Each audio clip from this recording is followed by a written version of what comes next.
और बिन्यामीन के गोत्र में कीश नाम का एक पुरुष था, जो अपनीह के पुत्र बकोरत का परपोता और सरोर का पोता और अबियल का पुत्र था। वही एक बिन्यामीनी पुरुष का पुत्र और बड़ा शक्तिशाली सूरमा था। उसके शाऊल नाम एक जवान पुत्र था, जो सुंदर था, और इसराइलियों में कोई उससे बढ़कर सुंदर न था। वह इतना लंबा था कि दूसरे लोग उसके कांधे ही तक आते थे।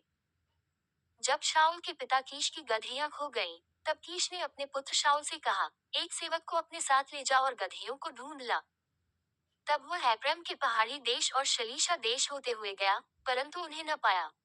तब वे शालीम नाम देश भी होकर गए, और वहां भी न पाया। फिर बिन्यामीन के देश में गए, परंतु गदहियां न मिली। जब वे सूफ नाम देश में आए, तब शाऊल ने अपने साथ के सेवक से कहा, हम लौट चलें, ऐसा न हो कि मेरा पिता गदहियों की चिंता छोड़कर हमारी चिंता करने लगे।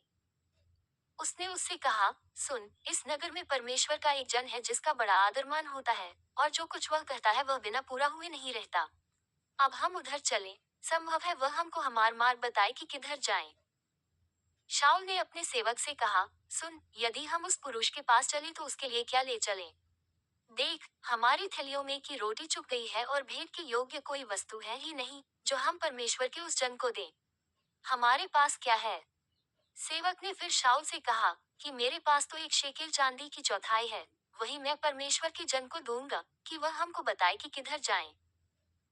पूर्व काल में तो इसराइल में जब कोई परमेश्वर से प्रश्न करने जाता तब ऐसा कहता था, कि चलो, हम दर्शी के पास चले, क्योंकि जो आजकल नबी कहलाता है वह पूर्व काल में दर्शी कहलाता था। तब शाऊल ने अपने सेवक से कहा, तूने भला कहा है, हम चलें। सो वे उस नगर को चले जहाँ परमेश्वर का जन था। उस नगर की चढ़ाई पर चढ़ते समय उन्हें कई एक लड़कियां मिली जो पानी भरने को निकली थी। उन्होंने उनसे पूछा, क्या दर्शी यहाँ है? उन्होंने उत्तर दिया, कि है, देखो, वह तुम्हारे आगे है। अब फुर्ती करो, आज ऊंचे स्थान पर लोगों का यज्ञ है, इसलिए वह आज नगर में आया हुआ है। ज्यों ही तुम नगर में पहुंचो त्यों ही वह तुमको ऊंचे स्थान पर खाना खाने को जाने से पहले मिलेगा, क्योंकि जब तक वह न पहुंचे तब तक लोग भोजन करेंगे, इसलिए कि यज्ञ के विषय में वही धन्यवाद करता तब उसके पीछे ही न्योतहरी भोजन करते हैं। इसलिए तुम अभी चढ़ जाओ, इसी समय वह तुम्हें मिलेगा। वे नगर में चढ़ गए और ज्यों ही नगर के भीतर पहुंचे त्यों ही शमूएल ऊंचे स्थान पर चढ़ने की मनसा से उनके सामने आ रहा था। शाऊल के आने से एक दिन पहले यहोवा ने शमूएल को यह चिता रखा था, कि कल इसी समय मैं तेरे पास बिन्यामीन के देश से एक पुरुष को भेजूंगा, उसी को तू मेरी इजरायली प्रजा के ऊपर प्रधान होने के लिए अभिषेक करना। और वह मेरी प्रजा को पलिश्तियों के हाथ से छुड़ाएगा, क्योंकि मैंने अपनी प्रजा पर कृपा दृष्टि की है, इसलिए कि उनकी चिल्लाहट मेरे पास पहुंची है। फिर जब शमूएल को शाऊल देख पड़ा, तब यहोवा ने उससे कहा, जिस पुरुष की चर्चा मैंने तुझसे की थी वह यही है, मेरी प्रजा पर यही अधिकार करेगा। तब शाऊल फाटक में शमूएल के निकट जाकर कहने लगा, मुझे बता कि दर्शी का घर कहाँ है? उसने कहा, दर्शी तो मैं हूँ, मेरे आगे आगे ऊंचे स्थान पर चढ़ जा, क्योंकि आज के दिन तुम मेरे साथ भोजन खाओगे, और बिहान को जो कुछ तेरे मन में हो सब कुछ मैं तुझे बताकर विदा करूंगा। और तेरी गदहियां जो 3 दिन तुए खो गई थी उनकी कुछ भी चिंता न कर, क्योंकि वे मिल गईं। और इसराइल में जो कुछ मनभाव है वह किसका है? क्या वह तेरा और तेरे पिता के सारे घराने का नहीं है? शाऊल ने उत्तर देकर कहा, क्या मैं बिन्यामीनी अर्थात सब इजरायली गोत्रों में से छोटे गोत्र का नहीं हूँ? और क्या मेरा कुल बिन्यामीनी के गोत्र के सारे कुलों में से छोटा नहीं है? इसलिए तू मुझसे ऐसी बातें क्यों कहता है? तब शमूएल ने शाऊल और उसके सेवक को कोठरी में पहुंचाकर न्योताहारी, जो लगभग 30 जन थे, उनके साथ मुख्य स्थान पर बैठा दिया। फिर शमूएल ने रसोईथे से कहा, जो टुकड़ा मैंने तुझे देकर अपने पास रख छोड़ने को कहा था, उसे ले आ। तो रसोई ने जांघ को मांस समेत उठाकर शाऊल के आगे धर दिया। तब शमूएल ने कहा, जो रखा गया था उसे देख, और अपने सामने धर के खा, क्योंकि वह तेरे लिए इसी नियत समय तक, जिसकी चर्चा करके मैंने लोगों को न्योता दिया, रखा हुआ है। और शाऊल ने उस दिन शमूएल के साथ भोजन किया। तब वे ऊंचे स्थान से उतरकर नगर में आए, और उसने घर की छत पर शाऊल से बातें की। बिहान को वे तड़के उठे, और पह फत्ते फत्ते शमूएल ने शाऊल को छत पर बुलाकर कहा, उठ, मैं तुमको विदा करूंगा। तब शाऊल उठा, और वह और शमूएल दोनों बाहर निकल गए। और नगर के सिरे की उतराई पर चलते चलते शमूएल ने शाऊल से कहा, अपने सेवक को हमसे आगे बढ़ने की आज्ञा दे। वह आगे बढ़ गया, परंतु तू अभी खड़ा रह कि मैं तुझे परमेश्वर का वचन सुनाऊं। तब शमूएल ने एक कुप्पी तेल लेकर उसके सिर पर उंडेला और उसे चूमकर कहा, क्या इसका कारण यह नहीं कि यहोवा ने अपने निज भाग के ऊपर प्रधान होने को तेरा अभिषेक किया है? आज जब तू मेरे पास से चला जाएगा, तब राहेल की कब्र के पास जो बिन्यामीन के देश के सिवाने पर सेलसह में है, दो जन तुझे मिलेंगे और कहेंगे कि जिन गदहियों को तू ढूंढने गया था वे मिली हैं। और सुन, तेरा पिता गदहियों की चिंता छोड़कर तुम्हारे कारण कुढ़ता हुआ कहता है कि मैं अपने पुत्र के लिए क्या करूं। फिर वहां से आगे बढ़कर जब तू ताबोर के बांज वृक्ष के पास पहुंचेगा, तब वहां तीन जन परमेश्वर के पास बेतल को जाते हुए तुझे मिलेंगे, जिनमें से एक तो बकरी के तीन बच्चे और दूसरा तीन रोटी और तीसरा एक कुप्पी दाख मधु लिए हुए होगा। और वे तेरा कुशल पूछेंगे और तुझे दो रोटी देंगे और तू उन्हें उनके हाथ से ले लेना। तब तू परमेश्वर के पहाड़ पर पहुंचेगा जहां पलिश्तियों की चौकी है। और जब तू वहां नगर में प्रवेश करे, तब नबियों का एक दल ऊंचे स्थान से उतरता हुआ तुझे मिलेगा और उनके आगे सितार, डफ, बांसुरी और वीणा होंगे और वे नबूवत करते होंगे।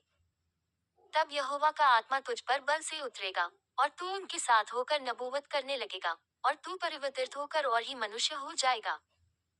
और जब ये चिन्ह तुझे देख पड़ेंगे, तब जो काम करने का अवसर तुझे मिले उसमें लग जाना, क्योंकि परमेश्वर तेरे संग रहेगा। और तू मुझसे पहले गिलगाल को जाना, और मैं होमबलि और मेलबलि चढ़ाने के लिए तेरे पास आऊंगा। तू 7 दिन तक मेरी बात जोहते रहना, तब मैं तेरे पास पहुंचकर तुझे बताऊंगा कि तुझको क्या क्या करना है। ज्यों ही उसने शमूएल के पास से जाने को पीठ फेरी, त्यों ही परमेश्वर ने उसके मन को परिवर्तन किया और वे सब चिन्ह उसी दिन प्रकट हुए। जब वे उधर उस पहाड़ के पास आए, तब नबियों का एक दल उसको मिला और परमेश्वर का आत्मा उस पर बल से उतरा और वह उसके बीच में नबूवत करने लगा। जब उन सबों ने जो उसे पहले से जानते थे ये देखा कि वह नबियों के बीच में नबूवत कर रहा है, तब आपस में कहने लगे कि कीश के पुत्र को यह क्या हुआ? क्या शाऊल भी नबियों में का है? वहां के एक मनुष्य ने उत्तर दिया, भला उनका बाप कौन है? इस पर यह कहावत चलने लगी कि क्या शाऊल भी नबियों में का है? जब वह नबूवत कर चुका, तब ऊंचे स्थान पर चढ़ गया। तब शाऊल के चचा ने उससे और उसके सेवक से पूछा कि तुम कहाँ गए थे? उसने कहा, हम तो गधेयों को ढूंढने गए थे, और जब हमने देखा कि वे कहीं नहीं मिलती, तब शमूएल के पास गए। शाऊल के चचा ने कहा, मुझे बतला दे कि शमूएल ने तुमसे क्या कहा। शाऊल ने अपने चचा से कहा कि उसने हमें निश्चय करके बताया कि गधेयां मिल गईं। परंतु जो बात शमूएल ने राज्य के विषय में कही थी वह उसने उसको न बताई। तब शमूएल ने प्रजा के लोगों को मिस्पा में यहोवा के पास बुलवाया। तब उसने इसराइलियों से कहा, इस्राएल का परमेश्वर यहोवा यूं कहता है कि मैं तो इसराइल को मिस्र देश से निकाल लाया और तुमको मिस्रियों के हाथ से और न सब राज्यों के हाथ से जो तुम पर अंधेर करते थे छुड़ाया है। परंतु तुमने आज अपने परमेश्वर को जो सब विपत्तियों और कष्टों से तुम्हारा छुड़ाने वाला है तुच्छ जाना और उससे कहा है कि हम पर राजा नियुक्त कर दे। इसलिए अब तुम गोत्र गोत्र और हजार हजार करके यहोवा के सामने खड़े हो जाओ। तब शमूएल सारे इस्राएली गोत्रियों को समीप लाया और चिट्ठी बिन्यामीन के नाम पर निकली। तब वह बिन्यामीन के गोत्र के कुल कुल करके समीप लाया और चिट्ठी मत्री के कुल के नाम पर निकली, फिर चिट्ठी कीश के पुत्र शाऊल के नाम पर निकली। और जब वह ढूंढा गया, तब न मिला। तब उन्होंने फिर यहोवा से पूछा, क्या यहाँ कोई और आने वाला है? यहोवा ने कहा, हाँ, सुनो, वह सामान के बीच में छिपा हुआ है। तब वे दौड़कर उसे वहां से लाए, और वह लोगों के बीच में खड़ा हुआ, और वह कांधे से सिर तक सब लोगों से लंबा था। शमूएल ने सब लोगों से कहा, क्या तुमने यहोवा के चुने हुए को देखा है कि सारे लोगों में कोई उसके बराबर नहीं? तब सब लोग ललकार के बोल उठे, राजा चिरंजीव रहे। तब शमूएल ने लोगों से राजनीति का वर्णन किया और उसे पुस्तक में लिखकर यहोवा के आगे रख दिया। और शमूएल ने सब लोगों को अपने अपने घर जान को विदा किया। और शाऊल गिबा को अपने घर चला गया, और उसके साथ एक दल भी गया जिनके मन को परमेश्वर ने उभारा था। परंतु कई लुच्चे लोगों ने कहा, ये जन हमारा क्या उद्धार करेगा? और उन्होंने उसको तुच्छ जाना और उसके पास भेंट न लाए। तो भी वह सुनी अनसुनी करके चुप रहा।